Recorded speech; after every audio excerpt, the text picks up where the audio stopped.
Hola, ¿qué tal a todos? Mi nombre es Irán Rubalcaba y soy autor del libro de cuentos Los Inocentes, publicado por Ediciones Era. Los Inocentes es un libro de 9 cuentos en donde se refleja la situación de compleja marginación, de vulnerabilidad que se vive en ciertos sectores de la sociedad, en particular enfocándose en los niños. Este sector de la sociedad mexicana que se representa una otredad inmediata, en donde la violencia, en donde el abuso, la explotación infantil se vive en distintos momentos. Cada uno de los cuentos trata de reflejar diferentes situaciones en donde la pérdida de inocencia y el encuentro con la vida adulta, con los problemas de la vida adulta, viene a trastocar la visión del mundo, no solo para los niños, sino también para los jóvenes o las personas que se ven enfrentadas a situaciones límite, situaciones que transforman la experiencia. Espero que puedan acercarse a esta obra y que encuentren en ella un reflejo del México cotidiano. Bueno, me parece que todos los autores tratamos de generar consciente o inconscientemente un espacio mítico, ¿no? O simbólico para nuestra propia obra.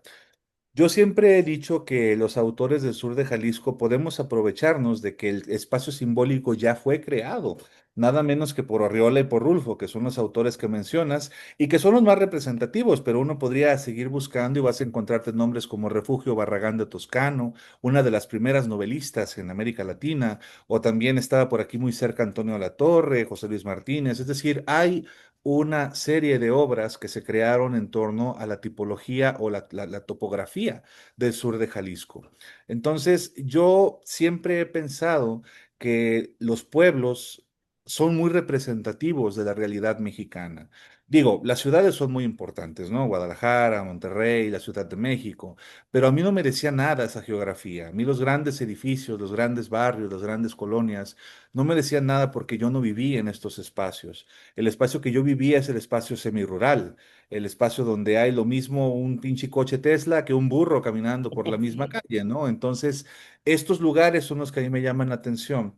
Y decidí escribir sobre esta geografía que a mí me dice mucho de la realidad mexicana, porque los pueblos representan el 90% o más de las poblaciones en el país. Y al escribir sobre Tlayolan, que es este lugar que es y no es Zapotlán el Grande, es hablar también sobre un pueblo en Sonora, sobre un pueblo en Tamaulipas, sobre un pueblo en Nuevo León, sobre un pueblo en Puebla, etcétera, ¿no? La realidad semiurbana que se vive en México me parece que es una especie de crisol en donde se purifican las emociones humanas más imperecederas, como podría ser el rencor, la venganza, también sensaciones de justicia, de esperanza, etcétera. Por eso escribo sobre Tlayolan. Perfecto. Yo siempre he pensado que cuando tú terminas una historia, la historia no puede, digamos, dejarte inmune o indemne, quizás es la palabra correcta, ¿no? Tú tienes que terminar una historia y la historia se tiene que quedar contigo durante algunos días, por lo menos. Lo ideal es que se quede muchos años.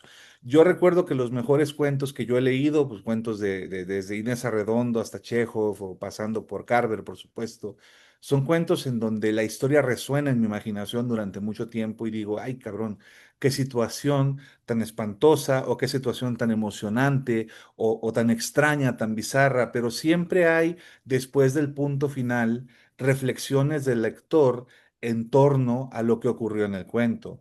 También hay una cosa que yo suelo intentar y que, bueno, lo aprendí de Chekhov, que es dejar los cuentos con un final falsamente inconcluso, ¿no? Que es cuando tú no narras la última acción del cuento, pero todos los que lo leyeron saben cuál va a ser la acción siguiente porque vieron todo el proceso. Entonces, a mí me gusta mucho jugar con esta idea y darle al lector una sensación de insatisfacción, tal vez, cuando terminas, de angustia, la palabra angustia. A mí me gusta mucho esa emoción humana. de que terminen el cuento y se pregunten, bueno, ¿y qué pasó? ¿Qué pasó después, ¿no? Con este personaje que vivió esta experiencia, cómo se transformó, en dónde va a estar ahora.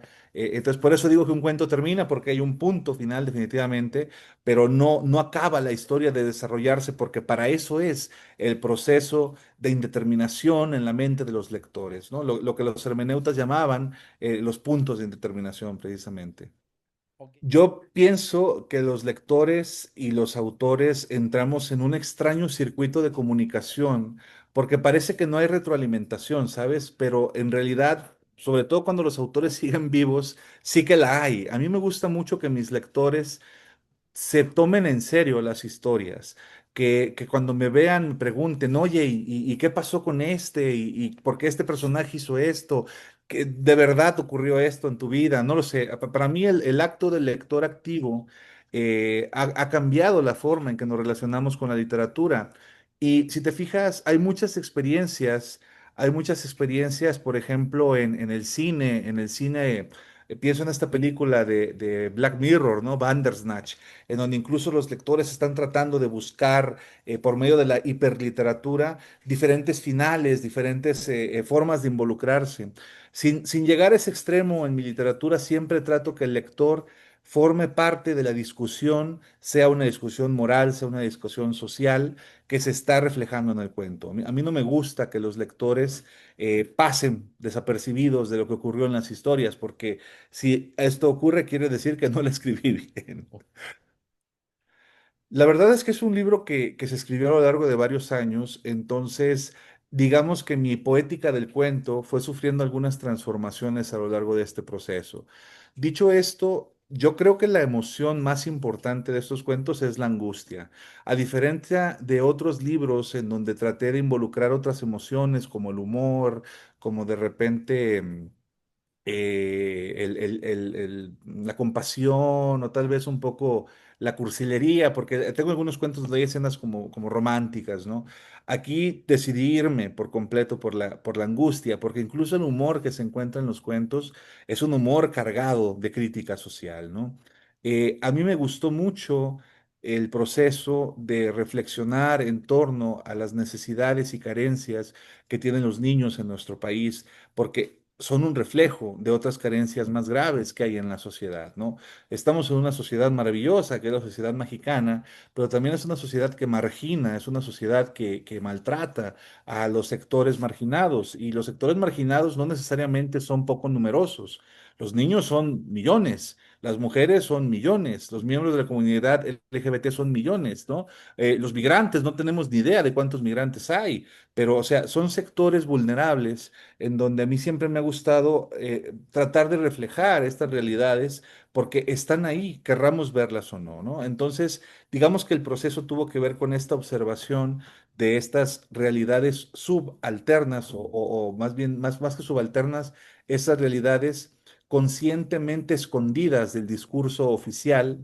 Y cuando digo oficial, no me refiero solo al político, sino al discurso social digamos, en el esquema neocapitalista, neoliberal, patriarcal, lo que tú quieras, que nos tiene sometidos desde hace, pues, siglos, cabrón.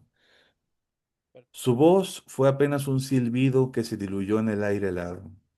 Sin embargo, fue suficiente para que los niños se miraran sonrientes y se reunieran a su alrededor como una parvada de cuervos. La llamaron por su nombre, posaron sus pequeñas manos en su cuerpo como si fuera tierra santa. La chola movía los labios y entre gemidos pronunciaba un par de palabras. El ajolote tuvo que acercarse a su boca para escuchar: bebé, agua, repetidas tantas veces que pronto pareció que se fundían la una con la otra, como las dos caras del mismo dolor. Nuevamente el chile encendió su linterna y pudieron verla con claridad. Aunque tenía los ojos cerrados, la chola movía su cuerpo tratando de acomodarse en su lecho improvisado. Apenas reconoció la vida de su compañera, el ajolote salió corriendo del refugio y fue a donde almacenaban las botellas que llenaban en el pueblo. El aire helado lamía su espalda y sus hombros plateados. Tosió un par de veces mientras buscaba apresuradamente una botella llena, atizado por la esperanza. Movió con fricción las botellas de un lado a otro hasta que un ruido a sus espaldas lo sobresaltó. Detuvo su búsqueda y se asomó a donde empezaba la huizachera. Notó cierto movimiento como si la misma noche lo acechara. El silencio que se condensaba a su alrededor le dio mala espina. Mejor no perder tiempo. Cogió una botella medio llena y regresó tambaleándose a la penumbra hasta donde la chola lo esperaba. Su voz le llegó como el canto de un insecto desconocido. Me duele. Agua. Musitaba su compañera todavía con los ojos cerrados. Acercó la botella a su boca y la vio beber apenas. Hacía gestos como si el agua quemara su garganta al pasar. El aroma de la sangre era más intenso, pero el ajolote trató de no pensar en eso. Miró la chola, sus brazos delgados, diluidos entre la blusa mugrienta. El sudor marcaba pequeñas líneas de mugre en su frente y su rostro demacrado le daba un aspecto de debilidad que no correspondía de ninguna manera con su carácter de todos los días. El ajolote tanteó el suelo hasta encontrar su mano y la apretó. Nos vamos a ir juntos, pensaba. Yo te voy a llevar a donde tú quieras. Y sentía sus palabras posándose en los párpados cerrados de la muchacha y en sus labios que temblaban como dos pajaritos tratando de retener la vida en el cuerpo. Fragmento de Los Inocentes, Ediciones Cera, 2025. Y bueno, amigos, muchas gracias por escuchar esta cápsula sobre Los Inocentes. El libro pueden encontrarlo en su librería de confianza, publicado por Ediciones Cera. Yo soy Irán Rubalcaba y estoy a sus órdenes. Muchas gracias.